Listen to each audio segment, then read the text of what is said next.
Hey everybody, today we're talking about self-worth. So buckle up, Buttercup.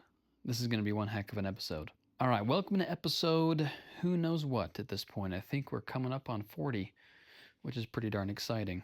Should be at more by now, but here I am shitting on myself. I shouldn't have to be anywhere. But thanks for tuning in. Thanks for listening to all my supporters out there who have listened since day one.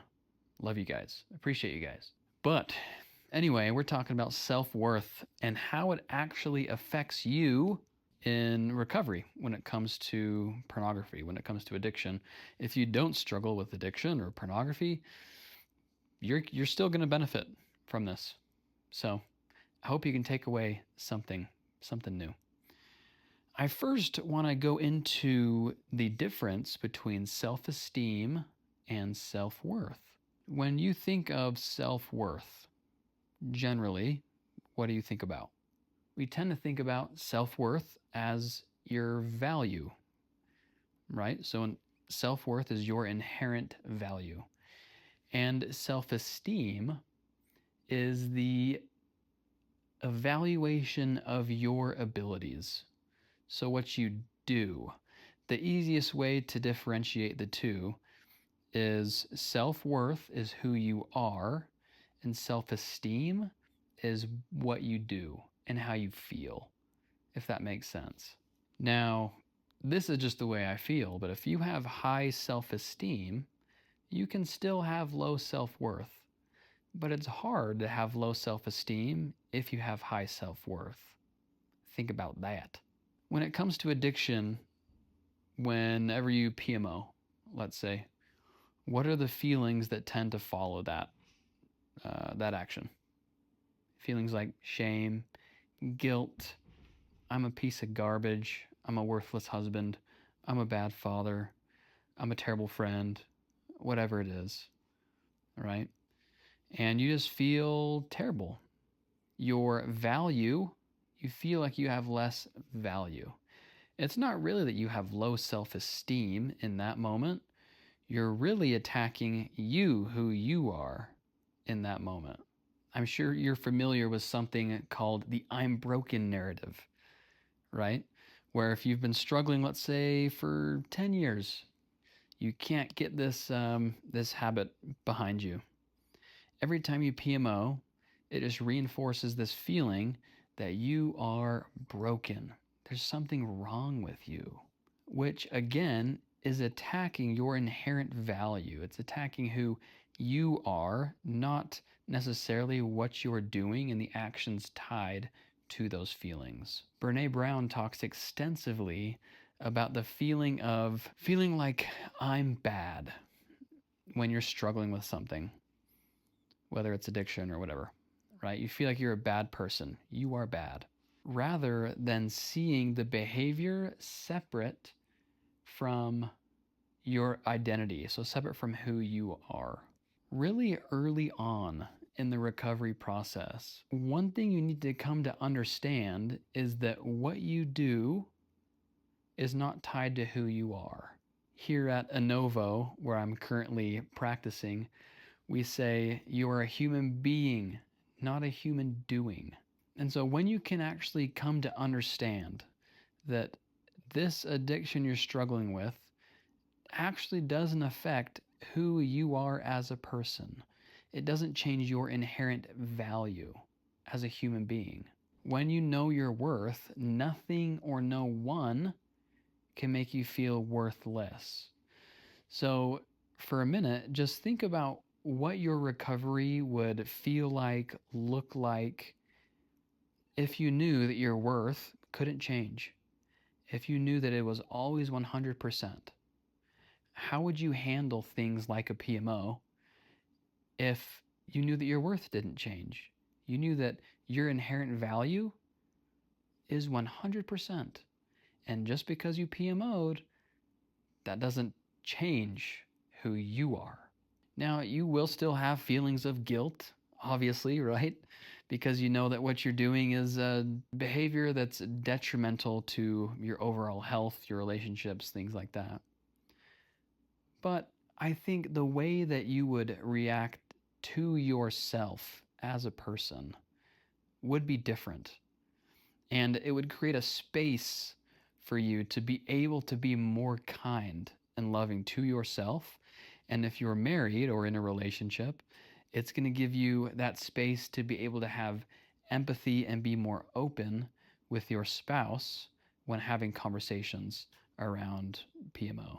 There have been studies and studies recently showing the levels of self compassion and levels of the feeling of your self worth compared to compulsive sexual behavior or acting out, PMOing.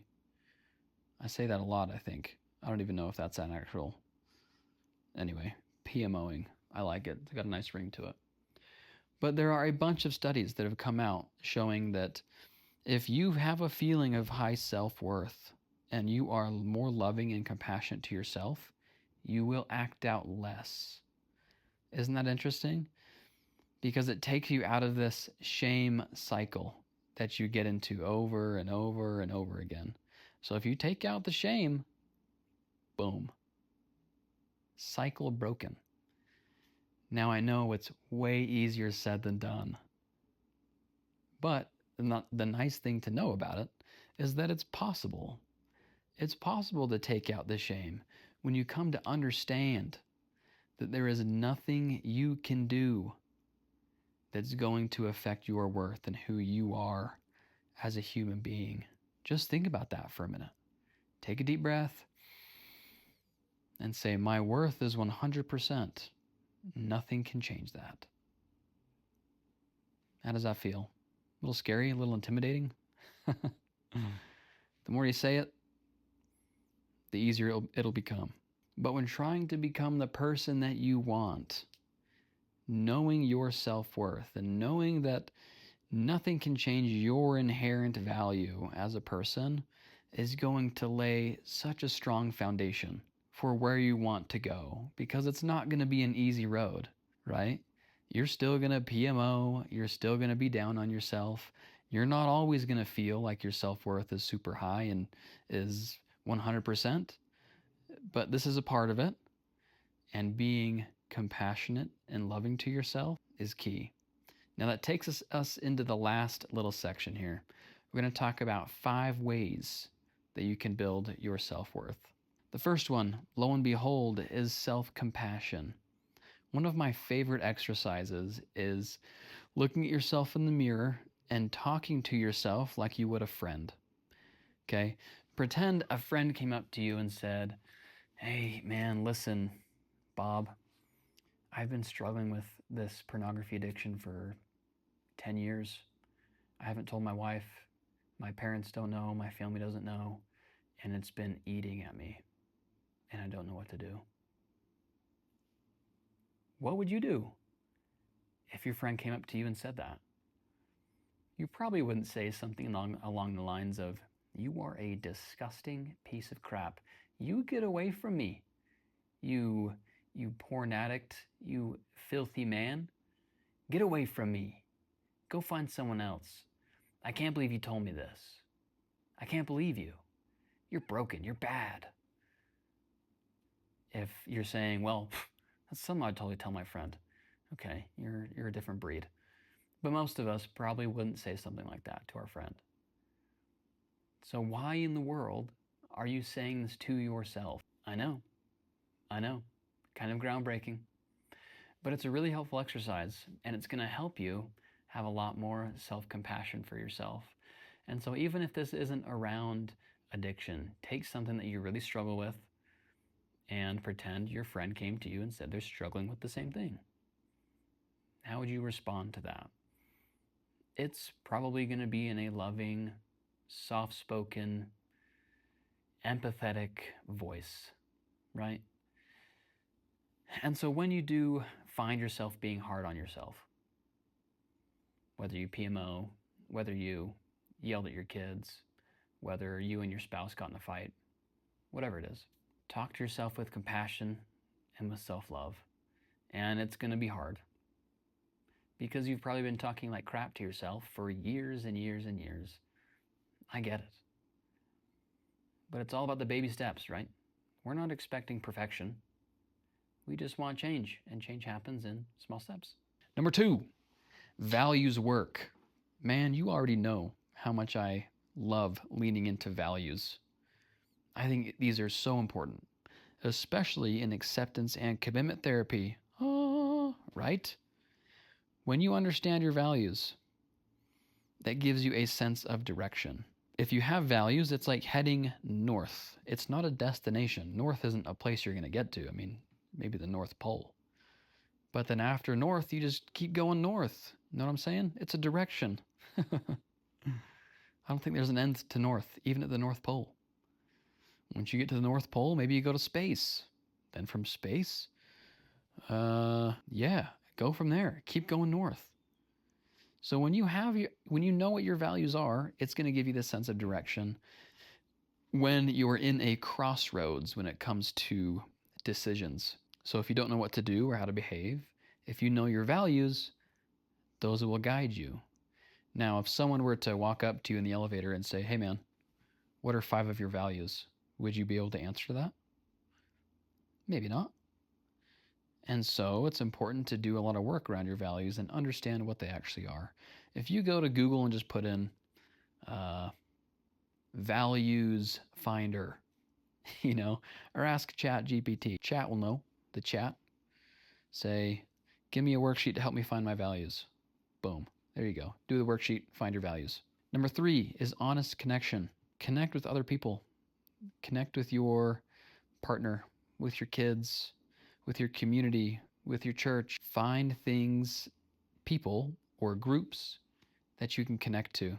That also looks like group therapy, individual therapy, things like that. Number 4 is small wins, not perfection. I kind of mentioned this a little earlier. But through this whole recovery process, man, especially when it comes to self-worth, take the small wins. Find them every day. You're not going to be perfect from day one, dude. Heck, you're not going to be perfect ever. EVER, exclamation mark. You're not going to be perfect ever. And so using that self-compassion, talking to yourself like a friend in context of you're never going to be perfect. So don't expect yourself to be. Look for the small wins and try and shoot for the small wins every day. Remember, if you have a desire or you go PMO, right? Or you have an urge, something triggers you. But you focus on your breath. You kind of ride that urge, you ride the wave for a minute. And then let's say later that day you still PMO. Dude, that's still such a win. To be able to start to train your mind to act differently when you have an urge, that's what it's about. It's not about perfection. And number 5 is shifting your viewpoint of I'm quitting porn to I am living the life of the person that I want to be. You see how big of a difference that can make? Just a little shift in perspective. You're not trying to quit porn, you're becoming the type of person you want. And most likely, if you're listening to this, that type of person you want to be doesn't have pornography in their life. And so what are you going to do about it? What does that person within you that you're trying to be, what do they want and how would they act? When you have an urge, how would that person act in that moment, right? So as you go throughout your day, every single day, ask yourself, who do I want to become? Where am I trying to go? How am I going to get there? You're not just this person trying to quit porn. You're way more than that. And your values, or your value, your inherent worth, can't change. It's always 100%. To end with a quote from the great Buddha himself, you, yourself, out of anybody else in the universe, deserves your love and affection. So be patient with yourself, be kind to yourself, come to understand that nothing you do can change who you are as a person, and that your behavior has nothing to do with who you are. Thanks for listening. I'll catch you next week.